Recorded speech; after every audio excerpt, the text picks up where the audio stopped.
Basically, we were in neonatal intensive care at Medical City in Dallas, just up 75. The doctors, for 24 days, they said, okay, we're going to test for this, and we're going to, and then they would come back 2 days later and say, well, that's negative, so that's good, but we still don't know what your son has. When we left at 24 days, they literally said, if your son is alive next year, bring him back and we will reevaluate him. Wow. So we basically knew, within a couple months we started, we were researching it immediately, and we found out Joshua was one of 55 known cases in the world. We knew that there was not dollars going to research, and we knew the only thing that mattered to us is finding out a way to help our son live, period. So I had the platform of the NFL. Joshua's mom, Allison, had a chutzpah. She's from New York, and she had the grit and determination, and she said, hey, let's use your platform for raising money and raising awareness. And through that, we have found out a lot of information. We know there are thousands of kids out there with MTM now. We have raised upwards to $7 million over the course of our fundraising, and we actually have culminated after 21 years of research. We are in clinical trials. Wow.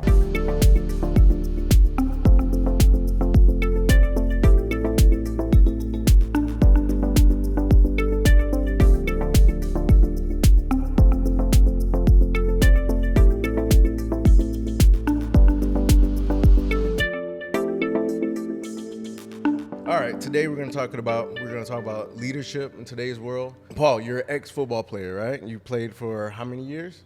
I played for 11 years in the NFL. And, NFL? Yeah. Okay. Counting high school and college, 20. But 11 years in the NFL. 11 years in the NFL. And during that time, you played for 7 years for the Jets, 2 years for the Jacksonville Jaguars, 1 year for the Green Bay Packers, and 1 for Baltimore. Okay. So, and Baltimore was the Jets were awesome, but we were not good.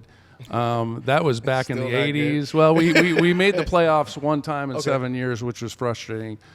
Jacksonville was a brand new team, obviously a new franchise, and that was pretty cool. The second year, we should have gone to the Super Bowl. We should have got beaten the Patriots in the AFC Championship up in Foxborough. That would have been wonderful, but we didn't. So, and then the next year, I actually got to go to the Super Bowl with Green Bay.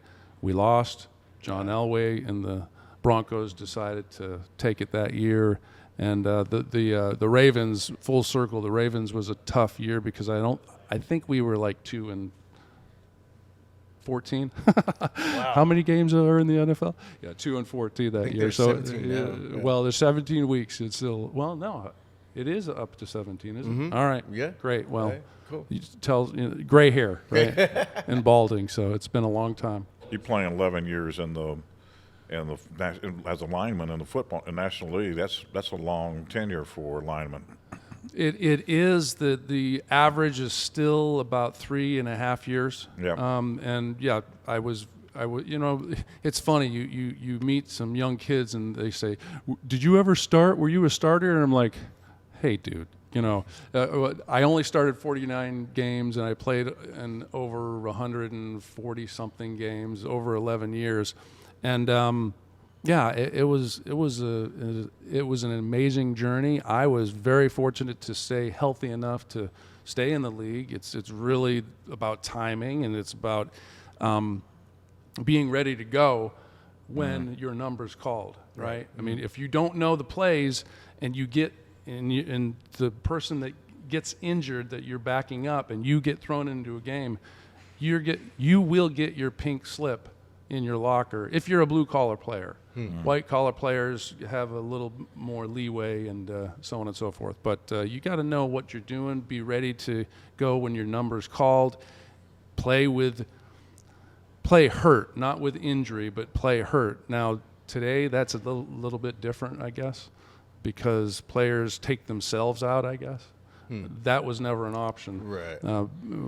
back in the 80s and early 90s. But, yeah, it was a great experience. 11 years is a long time as a lineman. I was very fortunate to stay somewhat healthy. Who was your favorite player to play with? Oh, gosh. Or most memorable? Well, favorite player to play with, my defensive linemen were always just wonderful for the Jets. I had 3 or 4 guys that I played with for 6 years at the Jets. But when I went to Green Bay, I was only there 1 year, but I got to back up Reggie White. And from the first minute that I met Reggie to the last, what a class guy. I was up there. You mentioned my son Joshua a little bit. He had a muscle disorder, which really eliminated the opportunity to bring him up to Green Bay because of his the severity of his situation. So basically, I didn't have anybody up there, and I spent Christmas and Thanksgiving and Christmas with the Whites at their family gathering. So just class people, class guy. That was probably the most memorable player that I played with. Let's talk about more about Joshua.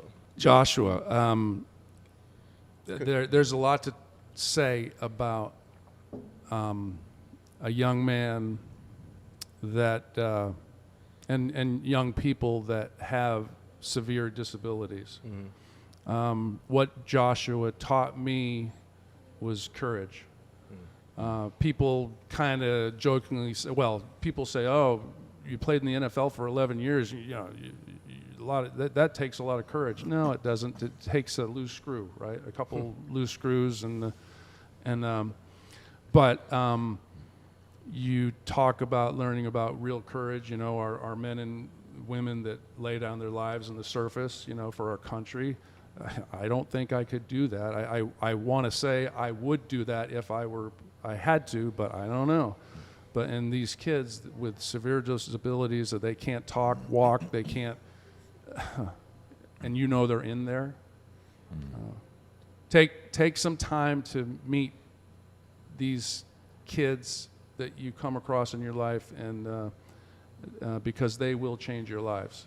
Now, I could talk about Joshua all day. Give me some specifics, and I will talk about him. But he was one of 55 known cases when he was born in the entire world with the disability that he had. What was his disability? Myotubular myopathy. It's a very rare genetic disorder. And basically about 30% of the muscle cell does not form or mature in the 3rd trimester in utero. Okay. Long story short, his muscles were very, very weak. He couldn't stand, walk, crawl, eat on his own. Fortunately, he could communicate. He could talk. We never put him on a ventilator.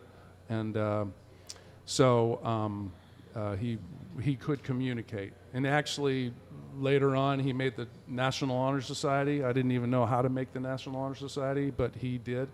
And bright kid, just a wonderful, wonderful light. And that's what these kids are, and these people with disabilities. Go ahead. Yeah, and so you started the foundation for it with your son, and so what had you start that foundation? Like, where did you find what was your moment for you? Well, basically, we were in neonatal intensive care at Medical City in Dallas, just up 75 from SMU, right, and from downtown Dallas.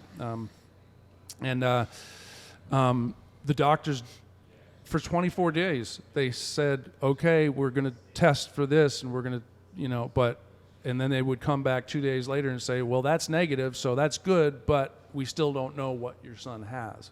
When we left at 24 days, they literally said, if your son is alive next year, bring him back and we will reevaluate him. Wow. So we basically knew within a couple months we started, we were researching it immediately, and we found out Joshua was one of 55 known cases in the world. We knew that there was not dollars going to research, and we knew the only thing that mattered to us is finding out a way to help our son live, period. So I had the platform of the NFL. Joshua's mom, Allison, had a chutzpah. She's from New York, and she had the grit and determination, and she said, hey, let's use your platform for raising money and raising awareness. And through that, we have found out a lot of information. We know there are thousands of kids out there with MTM now. We have raised upwards to $7 million over the course of our fundraising, and we actually have culminated after 21 years of research. We are in clinical trials. Wow. So your moment was, I'm going to do this no matter what. Like, that's, we're talking about leadership, right? Mm-hmm. So here's your point, like, hey, I'm going to do whatever it takes for my son to live.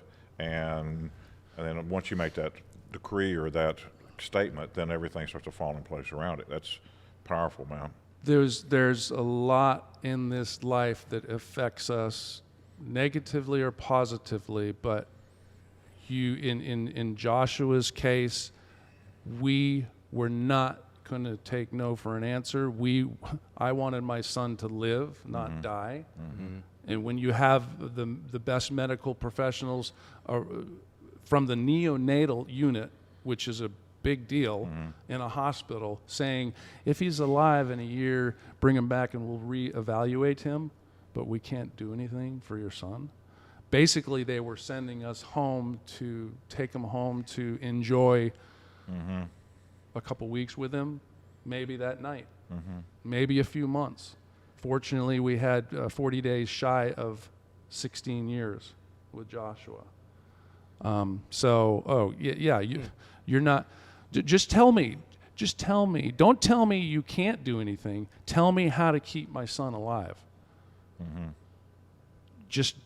I'm coachable. I say that, I'm coachable. I was different than Allison. People take tragedies differently, and they work through tragedies differently.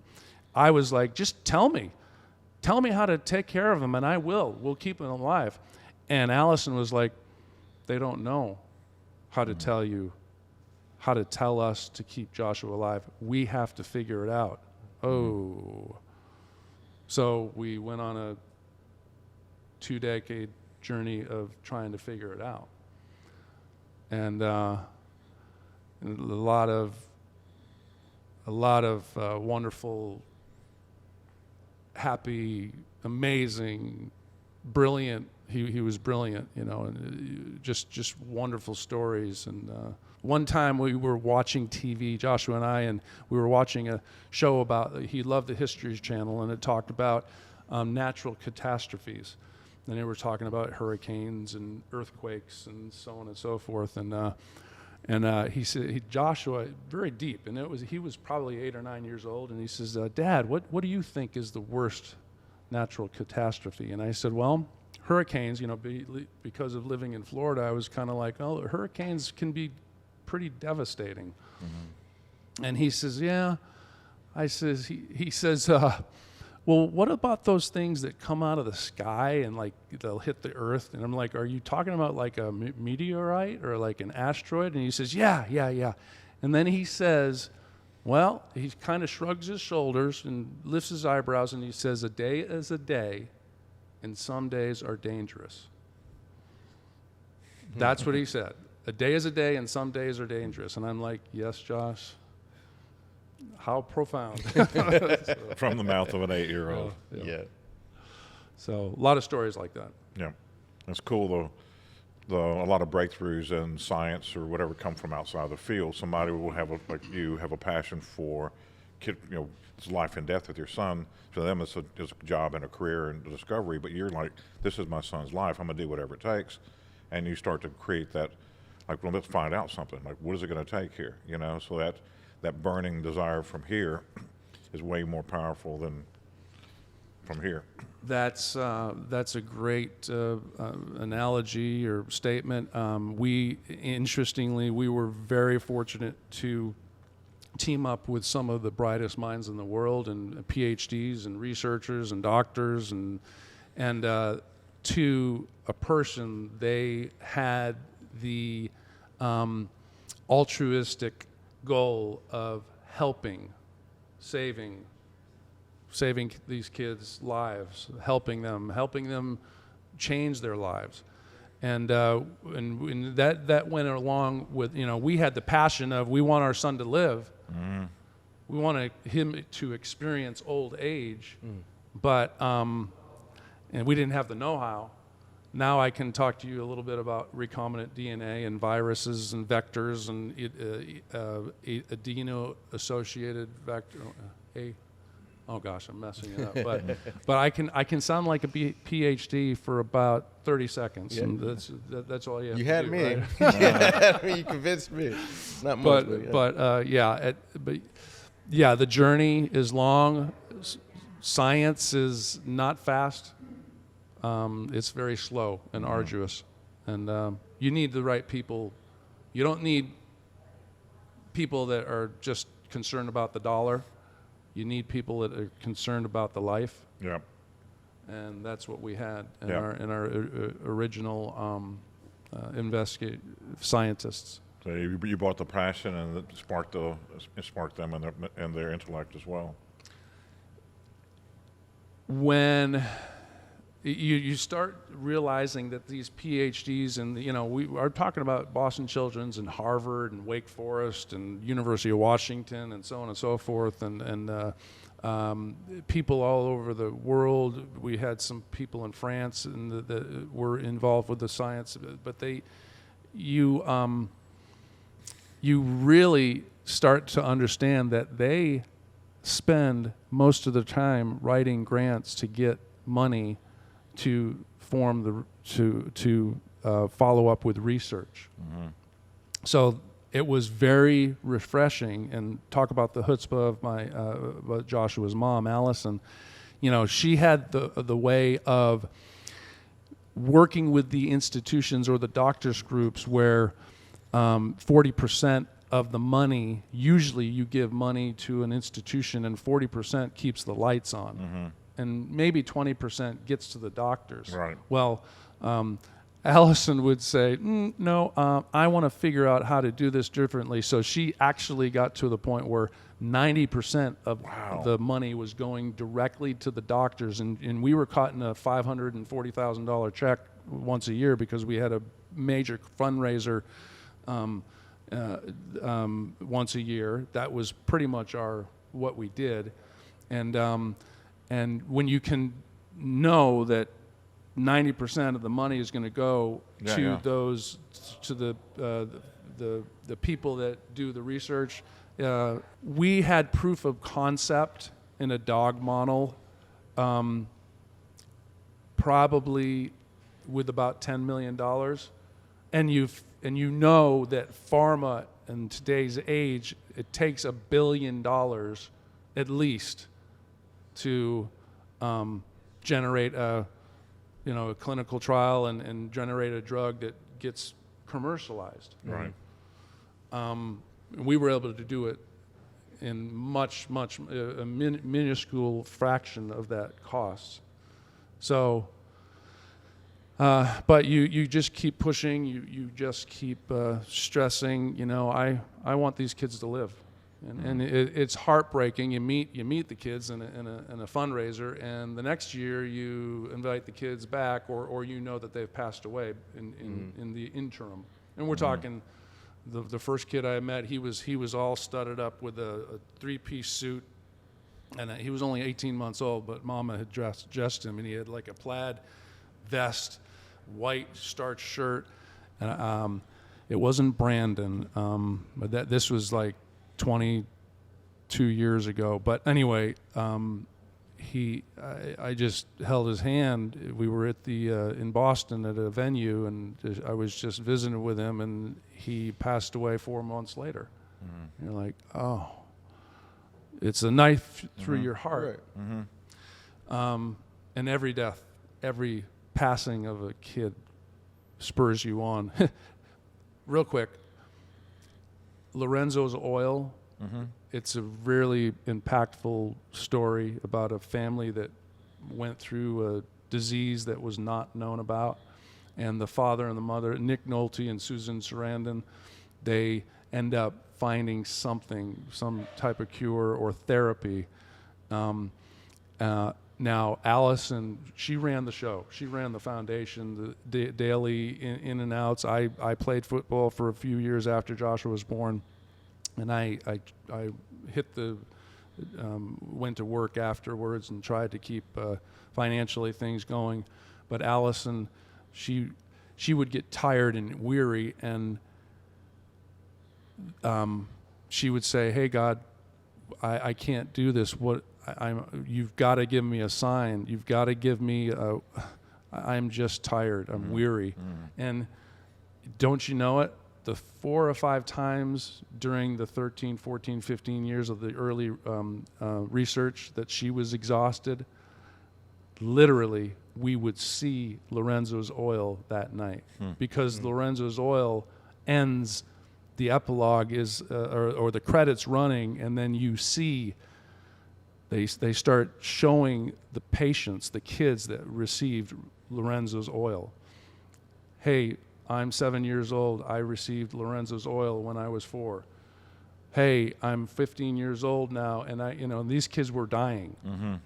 And but not the kids that received the Lorenzo's Oil. They had a therapy that kept them alive. So that sign from above, we're people of faith, and that sign from above really gave Allison a lot.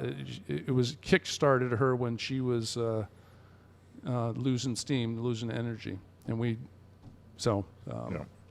we were speaking before the start of the show, within a few words that come out of your mouth, I could tell you have a strong conviction inside you. Well, and we still do. I still do. I just met Tiago. He's 4.5, 5 years old. I just met him. He's from his mom's from Brazil. His dad, Puerto Rico. He was born in Puerto Rico. He just moved a year ago to Gainesville because of the health care. And Tiago, I just got to meet him for the first time, and I was like, that was awesome. And he speaks Portuguese, Spanish, and he's learning English. Wow. I'm like, I can barely speak one language, and you're working on 3. Yeah. So. And what I'm talking about, not just conviction for what your project is, but for faith, your faith as well, super strong, and to have those moments where, you're like, okay, am I really going to do this? And then have those coincidental signs show up, right? Yeah. I mean, it's like, okay. Nothing's a coincidence, right? Yeah, I agree. Everything happens for a reason. For a reason. Absolutely. Yeah. I should have written everything down, but I didn't. I have a few things, but it's just like... Well, it comes out of you. Even though you haven't written down, you could tell that, or I can tell that you've embodied courage. I can tell that through this process, do you feel like you have a different perspective on how precious life is? Oh, yeah. Absolutely. It's life is about relationship, period. And I was joking around about, not joking around, this day and age, when there's, we're made for relationship. We're not made to cover our faces. Because when I cover my face, you can't see 90% of my expression. So step back 10 feet, I don't care, and take the mask off and have that conversation. Yep. That's just pinpointed to today's world, but in essence, we all, before this pandemic, we all wore masks once in a while. Life is about true, honest relationship, not just relationship, but you can't have real relationship unless you're openly honest. Love the Brene Brown stuff, vulnerable, awesome stuff, powerful stuff. Sometimes you got to keep things behind closed doors, I guess. Sometimes I'm transparent to a fault. Mm-hmm. You said that, on TV. Oh yeah, I guess I did. That's awesome. Yeah. But it gives you a chance to talk about it more, right? Yep. If it was a worthy cause. So. Yeah, and we talked about being courageous and stuff earlier too. Like vulnerable, I relate that like to a dog. When a dog's vulnerable, they roll over and show you the belly. Well, in today's world, for somebody who's really engaging in the faith, spirituality, and all this, it takes a lot of courage to stand up and go, no, I got that you're saying this, but here's what the truth is. I mean, that's what it is. Truth is truth. A lot of people have hold it back. Don't want to hurt somebody's feelings, worry about what other people think about them, all that stuff. And in leadership, well, you better get like, hey, here's where we are, and here's where we're going, and we're going to burn the boats behind us. We're taking this hill. We're doing whatever it takes, guys. Let's do it. And that takes courage. The vulnerability thing. I'm real cautious with that word. Right. It's about it's about giving. If nobody's giving, nobody can take. Right. And sometimes I'm in the situation where I'm down and desperate, and I need to take something. You don't want to be selfish about it, and everybody has something to offer, right? Everybody has something to give. Yeah. Even if you had the most tragic childhood and the tragic upbringing and the most tragic, you can give something to someone who has experienced some of the things that you have experienced. Mm-hmm. And, you were talking about leadership and entrepreneurship and so on and so forth. It's all about doing the right thing and leading in the right way and doing the next right thing. And that's not popular. A lot of the times, exactly what you were saying. You will, and I tell Joshua's mom, Allison, I said, when you make a post on Facebook or social media, or you make a stand for something, you're probably lucky if half of the people are with you, and don't worry about the other half that are against you. Yep. If you have strong convictions and you believe you're spreading the truth and right and light, you got to make that stand, and Make you that got to stand. make Yep. the stand. Yep. Even I've talked to a lot of people who they have a hard time fitting into groups. A real hard time fitting into groups. They go, well, you're a leader. Well, yeah, but I don't want to say anything. Yeah, but you gotta Can you see? You remember when you were a kid, and you could look at the adults and go, "Man, these guys are nuts, man!" Kids can see this stuff. They don't have that filter. We're talking about that earlier too. Kids can see this stuff, but somehow or another, as a child ages, they get bought into that stuff. This is the way everyone else is doing it, so I start doing it too. But as we start to emerge as a leader, then here's what we're about. Here's our stake in the ground. Now, get it. When the passion comes inside of you, just like with you, and people started rallying around you. Once that leader has that passion inside of them, then now their team congeals around them, rather than trying to fit into some places where they don't, where they can tell that they have a strong emotional guidance system. Right. They can feel truth, and they're like, no. This is what this is about. I still would rather sit on the back pew or the back seat or the back chair and be totally anonymous and stay out of the limelight. I'm not a take charge type of person, but quite frankly, I had a physical, very dire medical situation just a few years ago, which almost took my life.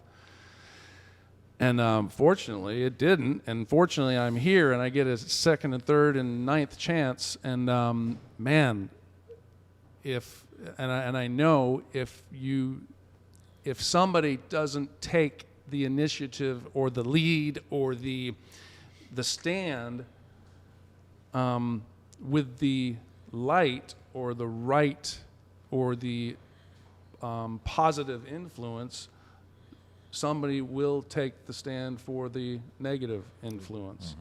And that's not good, right? So make the stance. It makes it a lot easier personally when you've experienced I could be dead. Okay. I will when I sit in the background in the back pew, I will absolutely, if I know the person needs a little assistance or help or endorsement, I will absolutely jump on board and lift them up, right? If I believe in the cause, right? But we all need to be lifted up once in a while. 100% agree. And then in our system, we talk about our weakness turns into our greatest strength. And a lot of times, I know for me, when I look at my upbringing, me being a black person, all the society's against me, cops are against me, I would take those things and look at that as a weakness. But now I see that like, oh, that's where my strength is. What being, my mother, she used to beat me a lot, religious home, and so I would kind of seclude myself and not really speak out. And when I found out, like, oh, okay, that bow was pulled so far back, and when I'm able to let it go, and those weaknesses turns into a strength, and it will launch me into whatever that looks like. And when I do that, and when I have done that, that creates an avenue for other people, like, oh, he did it, he went through that. Now, hey, I can do the same thing. I can look at my weaknesses as my strength as well. And so that's what I love about working with this quantum leap technique. Is we look at how instead of getting rid of the things that we don't like, we transform it. Right. We transform it. And so that's the beauty of what we're doing here. And it sounds like that's what Joshua has done as well. He took what could be a weakness. Physically he had weakness, but he found his courage. Right. And ignited it in every one of y'all too. Exactly where I was going. Ignited in you and all these doctors who thought, oh, this, they didn't care, they cared, and next you know that the last 20 years you created something from out of weakness. I'm thinking of one of the doctors right here in Jacksonville. Joshua spent a lot of time in the hospital in Wolfson's Children's down here in Jacksonville, and one of the doctors was he was pretty constant with us, and turns out he was from New York as well, and Allison, and he would lock horns a little bit, and we just caught up to him 2 years ago. He actually is in Gainesville now, and he was actually working with one of the MTM kids down in there in Gainesville. And we asked him to write a little excerpt, and he ended his excerpt with, "If you want to make an ass of yourself, do not listen to the parents of the disabled child." And I apologize for the language, but it was kind of hilarious because he just said, you know what? Some of these parents know what they're talking about, and you would bring Joshua in, and he would say, do this, get him on antibiotics right away, and Allison was like, he doesn't need antibiotics. Let's make sure it's a bacterial versus viral. And 9 times out of 10 it was viral, so he did not need a antibiotic, which would eventually, too much antibiotics would weaken his immune system. Right. So basically, that's what the doctor was saying. Listen to people in the know, especially people who are experience that 24/7. It's just like talking about authenticity, and in today's society, we were just talking about how easy it is to make fake news through digital stuff, or you can fake it till you make it, and you can tell the world one thing which is untruth. But the people that have experienced it, listen to your leaders that have knowledge and experience, and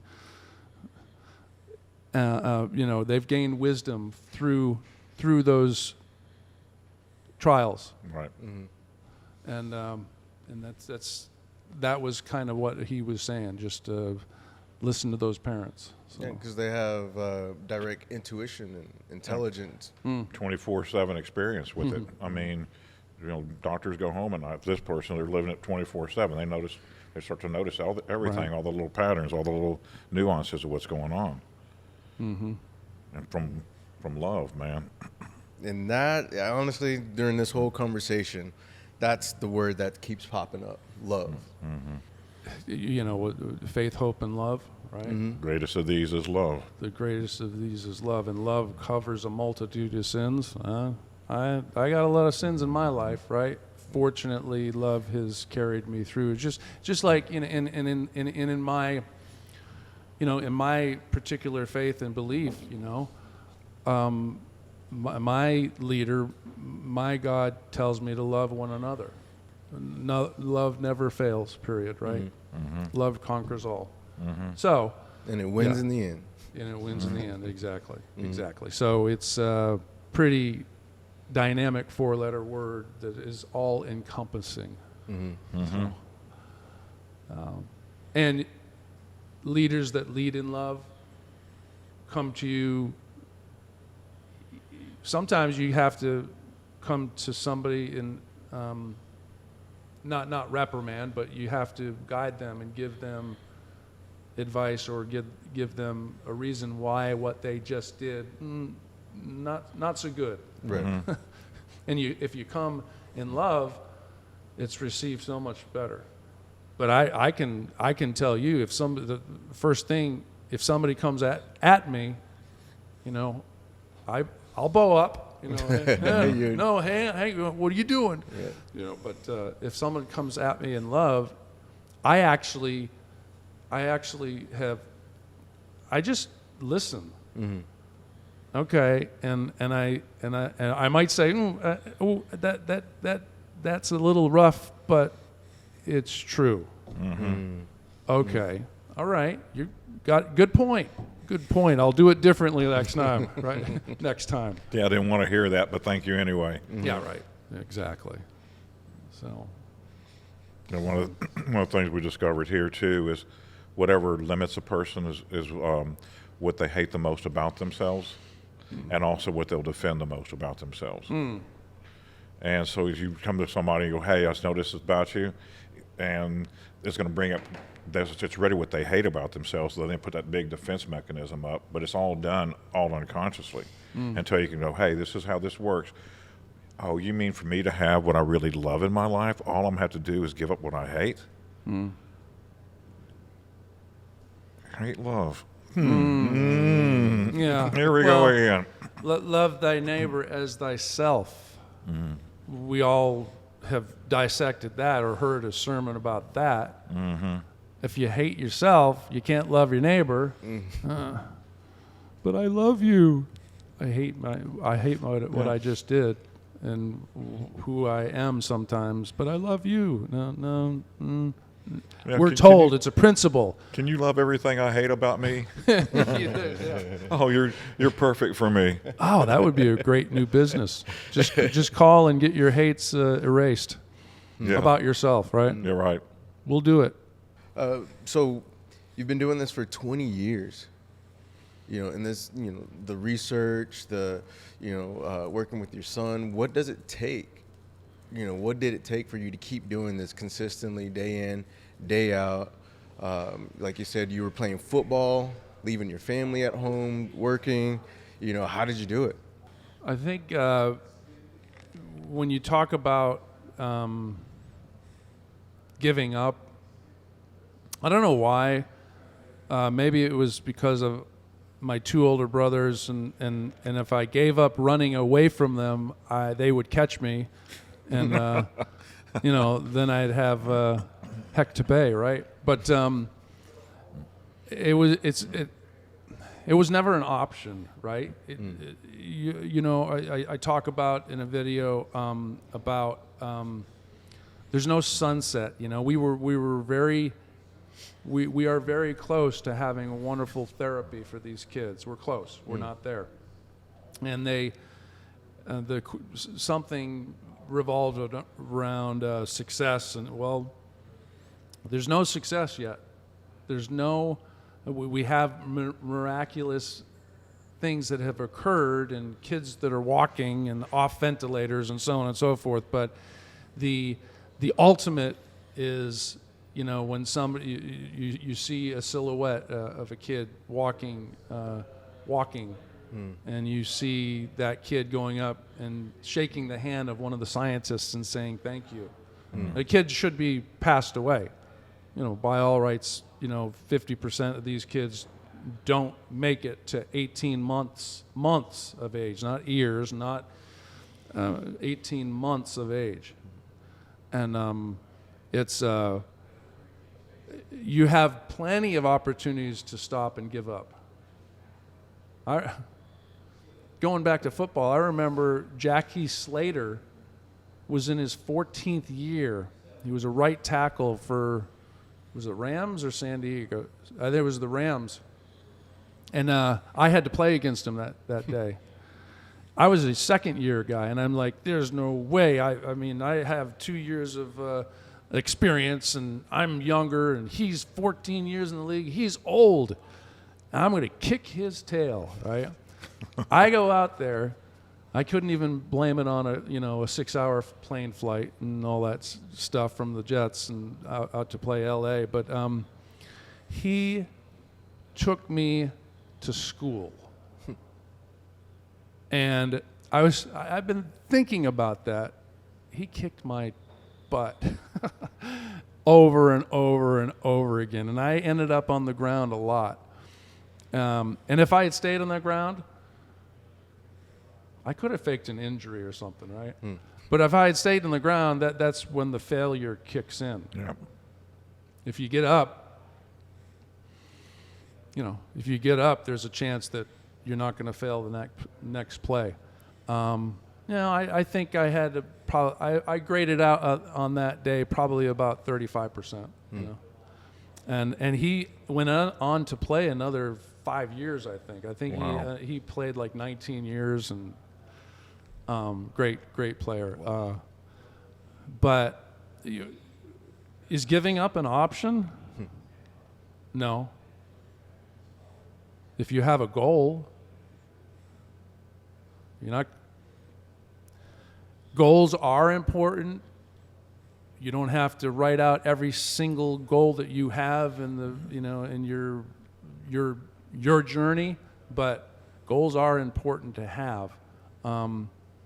Basically, when I had my health near-death experience three and a half years ago, I literally was standing in the hospital room that night, and I said, if I keep doing this, I'm dead.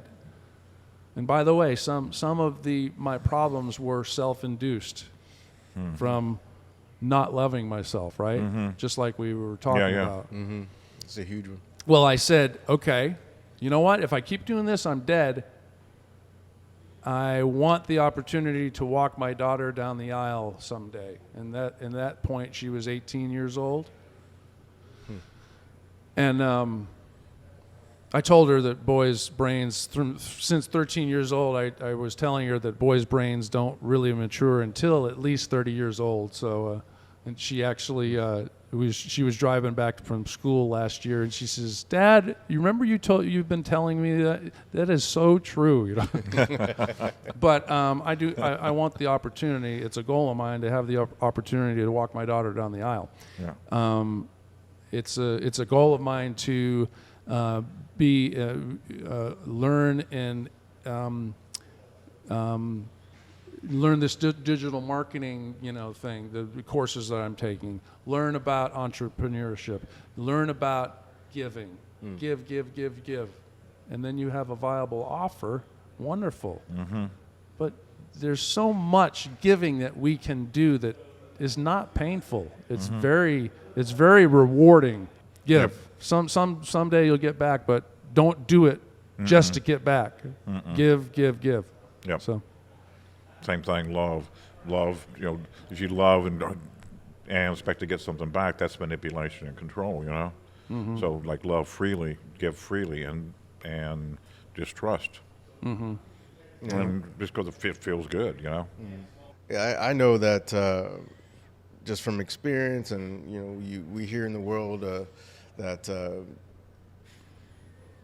people feel like we only have a limited amount of choices. Well, this happened to me, you only have A and B. And it sounds like to me that you've had all opportunities, so many opportunities to give up, but from moment to moment you followed your heart's choice. And you said at one point that there is no other option. This is the path of love, and this is where we're going.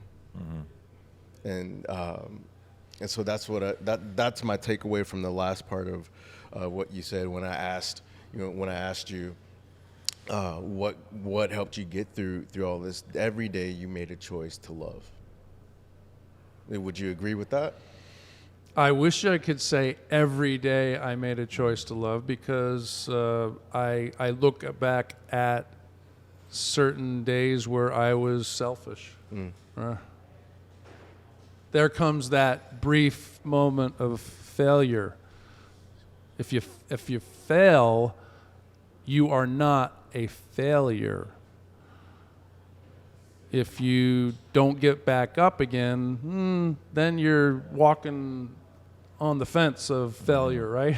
So, and we can all get down. We can all experience times like that, but you get back to it's better to walk in love and encouragement than to walk in negativity and discouragement. Because how many times, just think, if somebody has given you an encouraging word over the years, how much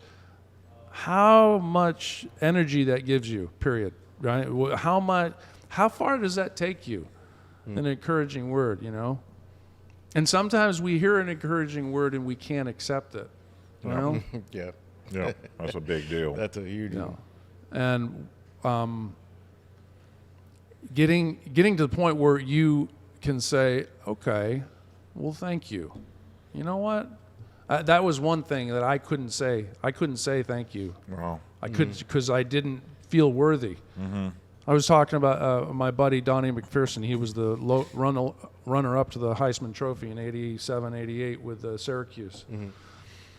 And he took me to the Goofy Games. They invited him down to Disney, and it was a whole shabeel. And he took me as a guest, and we had a great time. But we were talking. And he says, Paul, why? Sometimes you're kind of negative. And I said, I don't know. My mother was an incredible artist.